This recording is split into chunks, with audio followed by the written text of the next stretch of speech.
Nagkataon nga lang ba na eksaktong makasalubong ng nasusunog na tricycle na ito ang isang kolong-kolong na nagde-deliver ng tubig o ito ay talagang nakatadahanang mangyari?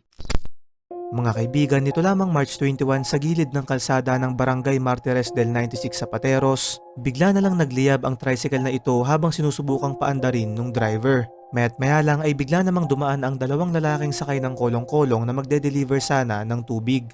Hindi na sila nagdalawang isip at ibinuhos ang ilan sa mga galon ng tubig na kanilang dala upang maapula yung apoy kahit na sila pa raw ay mag-abono. Ngayon mga kaibigan, kung iisipin natin ay napakaganda ng timing ng pagdating ng kanilang tulong dahil kung hindi ay baka lumala pa yung pangyayari. Ayon sa ilan, ito raw ay coincidence o nagkataon lamang, pero ayon naman kay Carl Jung, isang sikat na psychologist, may konsepto siyang tinatawag na synchronicity theory na nagsasabing walang bagay na nagkataon lang dahil lahat ng pangyayari sa ating mundo ay konektado sa isa't isa at nakatadhanang mangyari.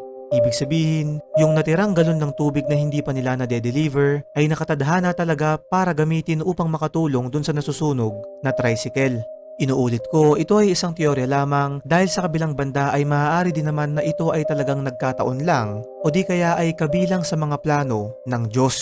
Ano sa tingin mo, kaibigan?